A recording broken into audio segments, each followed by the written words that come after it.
आप हमें एमएसपी दे रहे हो, पूंजीपति को आप देते हो एमआरपी मैक्सिमम रिटेल प्राइस, और हमको देते हो मिनिमम सपोर्ट प्राइस। हम मिनिमम सपोर्ट प्राइस में भी तैयार हैं, लेकिन माननीय मोदी जी ये प्राइस फिक्स कर दीजिए, गारंटी का कानून ला के दीजिए। जिस तरह से किसान आंदोलन बढ़ रहा है और जिस तरह कारवा बढ़ता जा रहा है, पता लगे दिल्ली पूरी सील ना हो जाए। दिल्ली में गिनी चुनी पब्लिक है, अगर जिस दिन ये करोड़ों पब्लिक दिल्ली में घुस गई तो दिल्ली नर्क बना देंगे ये लोग। अपनी पैंट का प्रचार वो करते हैं, पहले योग सिखाते थे, आज शहद वो बेचते हैं, आटा वो बेचते हैं। व्यापारी रामदेव कहिए, बाबा रामदेव ना कहीं उन्हें। किसान भी तो बैठा है, खुले में बैठा है, बॉर्डर पे खड़ा है। बॉर्डर पे बैठने वाला भगवान है। मैं तो दिल्ली वासी के युवाओं को भी कहना चाहता हूँ, अगर भगवान को देखना है तो बॉर्डर पे आके देखे। किसान भगवान का दूसरा रूप है, और जब भगवान बॉर्डर पे है तो दिल खोल कर उसका स्वागत करें। आज ये सरकार इतनी संवेदनहीन हो चुकी है कि इसको कोई किसान दिखाई नहीं देता। आज इनके द्वार पे बैठा हुआ किसान देवता दिखाई नहीं दे रहा इनको। लाइव टीवी, सच सबसे आगे। लगातार सरकार से कई दौर की वार्ता हो चुकी है, 7 दौर की वार्ता हो चुकी है। 30 तारीख की वार्ता भी हुई थी, उसमें जो आगे का समय दे दिया गया था 4 तारीख को फिर से सरकार ने बोला कि आइए बात करते हैं।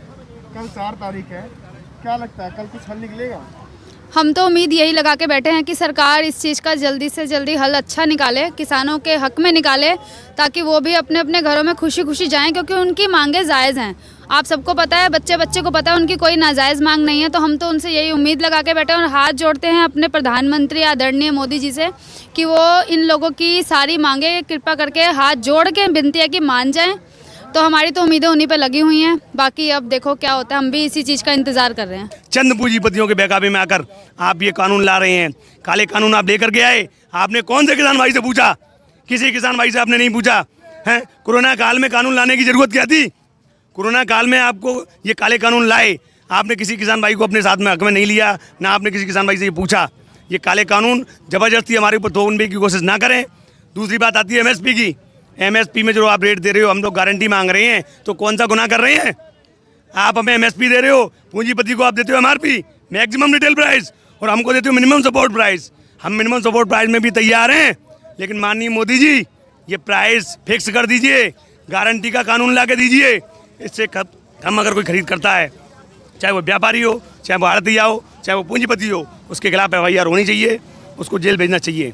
अभी भी समय है, आपने बहुत अच्छे अच्छे काम किए हैं। आपने धारा 370 हटाई, आपने राम मंदिर का निर्माण कराया, तो आप ये काले कानून वापस करके किसान भाइयों को उनका हक दे दीजिए। अच्छा, उनका कहना ये है कि जैसे मान लीजिए 4 मांगे रखी गई हैं, तो 2 कदम आप पीछे हटिए, 2 कदम हम पीछे हटते हैं, बात बन जाए। पीछे हटने का सवाल ही नहीं है। मांग कौन सी हमारी गलत है?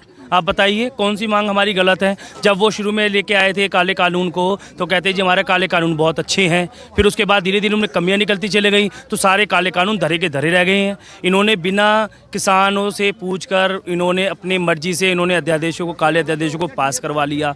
किसानों से किसी संगठन से सलाह ली उन्होंने? नहीं ली। क्यों नहीं ली? क्योंकि वो पूंजीपतियों के हाथ बिक चुके हैं, और वो पूंजीपतियों को जितना सपोर्ट दे रहे हैं, जितना उनका कर्ज माफ़ कर रहे हैं, तो किसानों का क्यों नहीं करते? हम क्या चाहते हैं, एमएसपी पे कानून बन जाए, एमएसपी पे अनाज खरीदा जाए। जितने किसान के बच्चे वहाँ से आते हैं, नौकरी करने जाते हैं, अगर किसानों को अपना उगाए हुए फसल का पूरा मूल्य मिलने लग जाएगा तो उसको ज़रूरत क्या है? वो भी देखो आप कितने किसान मर रहे हैं। कभी सोचा है सरकार ने? पूंजीपति अडानी अंबानी का कर्ज माफ़ कर देते हैं, किसान खुदकुशी कर रहा है। किसान नहीं दिखाई देते? किसान क्या भारत के वासी नहीं है, या वही है जो देश चला रहे हैं? देश किसान चलाता है। अभी नहीं तो फिर दोबारा से भी समझ जाएंगे। पिछले जो आपकी 22 तारीख से सिंधु बॉर्डर पर हमारे पंजाब के किसान भाई बैठे हुए हैं। पिछले 1 तारीख से हम लोग यहाँ बैठे हुए हैं। आज ये सरकार इतनी संवेदनहीन हो चुकी है कि इसको कोई किसान दिखाई नहीं देता। आज इनके द्वार पे बैठा हुआ किसान देवता दिखाई नहीं दे रहा इनको। 50 से ज़्यादा हमारे किसान भाई असमय काल के गाल में समा चुके हैं। ये इनका जो बलिदान है ये बिल्कुल ज़ाया नहीं जाएगा। हम लोगों ने बोला था पहले ही, हमारी जो भारतीय किसान यूनियन बानू है उसने पहले ही ये शर्त रख रखी थी कि जो भी हमारे किसान शहीद होंगे उनके लिए हम लोग 1 करोड़ रुपए की मांग करेंगे। सबसे पहले तो ये काले कानून वापस कराएंगे। जब ये काले कानून वापस हो जाएंगे उसके बाद इनको किसान आयोग का गठन करना पड़ेगा, क्योंकि फसल हम उगा रहे हैं, अन्नदाता हम हैं। हमारी फसल का दाम हम तय करेंगे, न तो कोई व्यापारी करेगा, न कोई पूंजीपति करेगा। जिस तरह से किसान आंदोलन बढ़ रहा है और जिस तरह कारवा बढ़ता जा रहा है, पता लगे दिल्ली पूरी सील ना हो जाए। दिल्ली में गिनी चुनी पब्लिक है, अगर जिस दिन ये करोड़ों पब्लिक दिल्ली में घुस गई तो दिल्ली नर्क बना देंगे ये लोग। इसलिए एक ही बात कहना चाहता हूँ, किसान कोई आतंकवादी नहीं है, किसान अपना हक मांग रहा है। किसान जितनी उनकी मांगे हैं कोई गलत नहीं है, सारे कानून बनाने का उनका राइट है। जब उनसे पूछ के, जब मोदी जी अपनी दिल की बात कर सकते हैं, मन की बात कर सकते हैं, तो किसान के हाथ में क्या कांटे लगे हुए हैं जो उसको बैठा नहीं सकता, वो भी चाय पिला सकते हैं। उनमें भी दम है कि अपने पैसों की वो चाय पिला देंगे, तो उनके साथ जाके बैठ के उनसे काम करें। कल अगर 4 तारीख को ये लोग अगर नहीं मानते हैं, ये लोग अगर ये काले कानून वापस नहीं लेते हैं, तो फिर हमारे राष्ट्रीय अध्यक्ष जी अगर निर्देश करेंगे तो आप सब लोगों को घर से बाहर निकल के आना है। क्योंकि अभी तक हम नहीं चाहते थे कि हमारे साथ में, क्योंकि हमारे यहाँ पे सिर्फ पदाधिकारी आए थे, हमारे जो भी जिले स्तर के, प्रदेश स्तर के और राष्ट्रीय स्तर के सिर्फ पदाधिकारियों को हम बुला रहे थे। हमने किसी कार्यकर्ता को नहीं आह्वान किया, क्योंकि हम नहीं चाहते कि पब्लिक को परेशानी हो, हमारे आने से भीड़ बढ़े और उसमें दिक्कत क्रिएट हो। लेकिन अब समय आ चुका है। अगर ये सरकार अपनी अड़दमता दिखाती है तो ट्रैक्टरों से आइए, अपनी बैलगाड़ी से आइए, अपने जो भी साधन है उससे आप अपने घर से निकलिए और अपने हक की लड़ाई खुद आके जीतिए। जियो का जो बाइकआउट हो रहा है, मुकेश अंबानी का जो भी रिलायंस इंडस्ट्री है जी, उनके साथ साथ बाबा रामदेव के पतंजलि का भी बहिष्कार हो रहा है, उस पर क्या कहेंगे आप? देखो, बाबा रामदेव जो विश्व गुरु बनाए, किसने बनाए? भारतीय जनता पार्टी ने। भारतीय जनता पार्टी को वो ये कहते थे काला धन वापस देश में मंगाऊंगा। क्या अब मोदी जी से क्यों नहीं कहते काला धन वापस मंगाइए? क्यों उनकी गोदी में बैठे हुए सिर्फ इसलिए क्या उन्हें विश्वगुरु बना दिया? उनके योग की जो है प्रचार जो मोदी जी करते हैं, क्या इसलिए बना दिया क्या? बाबा रामदेव जो हैं 2.25 आँख के जो हैं, वो हमेशा अपनी पैंट का प्रचार वो करते हैं। पहले योग सिखाते थे, आज शहद वो बेचते हैं, आटा वो बेचते हैं। व्यापारी रामदेव कहिए, बाबा रामदेव ना कहीं उन्हें। रामदेव जी जो हैं वो क्यों नहीं बैठते? अब पहले दिल्ली में कांग्रेस के खिलाफ प्रदर्शन करने बैठते थे, आइए ना इन किसानों के साथ, बैठे किसी बॉर्डर पर, पता लगे कैसे यहाँ लोग बैठते हैं। 2014 के पहले वो कहते थे कि बीजेपी की सरकार आई तो जब पेट्रोल का दाम होगा 30 से 40 रुपए लीटर होगा, आज तो 80-85 रुपए लीटर है। फिर लगता है वो सिर्फ जो वो ख्वाब दिखा रहे थे ना हम लोगों को, वो सिर्फ मोदी जी के आने के बाद अब एक ही नारा यहाँ रह गया है, बहुत हुई महंगाई की मार, अब के हटाओ मोदी सरकार। बीजेपी सरकार किस पे आई? 2013-12 का जब उनका चला था, जब कांग्रेस ये लाना चाहती थी तो इसका विरोध बीजेपी ने किया था, और बीजेपी को ये चीज़ फिर वही कानून लेके आ गई। ये वार्ता चले आ रही है, और भानु जी हमारे जब 2012-13 में इसका विरोध किया था, सरकार लाने वाले हमारे भानु प्रताप जी थे। अगर आज वो इस चीज़ को ला रहे हैं तो उसका विरोध करने वाले भी भानु प्रताप जी हैं।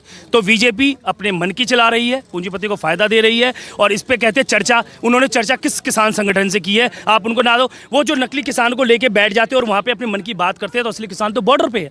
और बॉर्डर पे जब देखना चाहिए, जो किसान बैठे हैं, जो बारिश में, आज आपने देखा कितनी भयंकर बारिश हो रही है, जितने किसान आज हमारे आत्महत्या कर रहे हैं, किसी ने फांसी लगाई है, तो मोदी जी को क्या दिखाई नहीं देता? मोदी जी को दिखाई देता है ना। जितना पूंजीपति पे जाके अगर वो वहाँ पे स्टॉल में जाके खाना खा सकते हैं, चोखा लिट्टी खा सकते हैं, तो किसान के टेंट में आने में क्या दिक्कत है?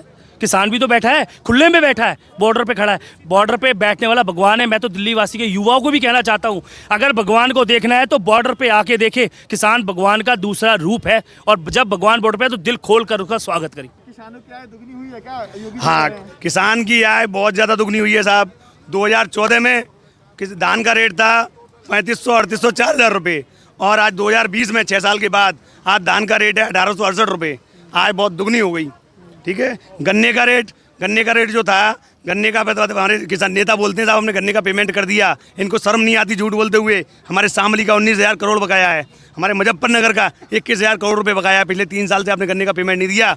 फिर आता है किसान बीमा की बात। हर चीज़ में लूट खसोट कर रहे हैं ये लोग। आप जाइए इनके क्रय केंद्रों पर जाके देखिए, धान का रेट है 1868 रुपये, लेकिन किसान को इतना मजबूर कर देते हैं कि 800 रुपये, 900 रुपये, 1000 रुपये में अपनी फसल बेचनी पड़ती है। कैसे कि साहब आपका धान सूखा नहीं है, आपके धान का दाना छोटा है, आपका अभी नंबर नहीं आया, आपका नंबर 10 दिन बाद आएगा। किसान इतना गरीब है, गरीब तबके का है, मजबूर है कि उसके पास इतना पैसा है, ना इतना बैलेंस है कि वो 4 दिन 5 दिन अपनी ट्रॉली बाहर खड़ा कर सके। मजबूरी में वो धान किसान को बाहर बेचना पड़ता है आड़तिया को। अच्छा, उनका ऐसा भी कहना था जब कृषि ये जो बिल बनाया गया था, बनाने के पहले बहुत सारे कृषि के जो बड़े बड़े वैज्ञानिक है संशोधित कर। कौन से थे? कौन है? लाओ तो सही सामने। योगेंद्र यादव जी को तो वो आने नहीं देते, वो उनकी एक एक खाल उतार देती हैं। जितने हमारे जब बाइट करने जाते हैं हमारे किसानों को, उनको बोलने नहीं दिया जाता। आधा मीडिया तो बिका हुआ है। आप देखो कितनी पब्लिक है, दिखाते हैं जी पब्लिक है ही नहीं, किसान सारा डुप्लीकेट बैठाया हुआ है।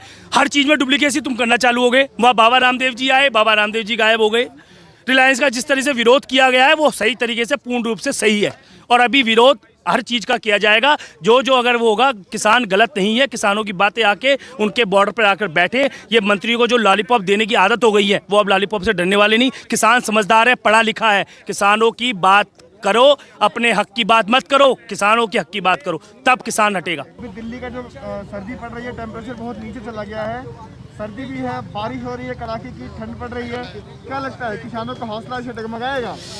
किसान सर्दी गर्मी और आपके बरसात न तो इनसे डरने वाला है, क्योंकि इनका इनसे रोज़ सामना करता है। कभी जाके देखिए, ये दिल्ली में हम बैठे हुए हैं, कभी जाके देखिए यूपी में जाके किसानों के घरों में छप्पर पड़े हुए हैं, जगह जगह पानी टपकता है, छत चुचियाती है। कभी किसानों के दर्द को समझने की कोशिश करिए। आज 70 सालों से आप किसानों को दबा रहे हैं, 70 साल हो गए। आज 70 साल पुराना रिकॉर्ड उठा के देखिए, 3 बोरी गेहूं में 1 तोले सोना आता था। आज 30 बोरी गेहूं लेके चले जाओ, 1 तोले सोना नहीं आता। इतनी विषमता क्यों है? लाइव टीवी, सच सबसे आगे।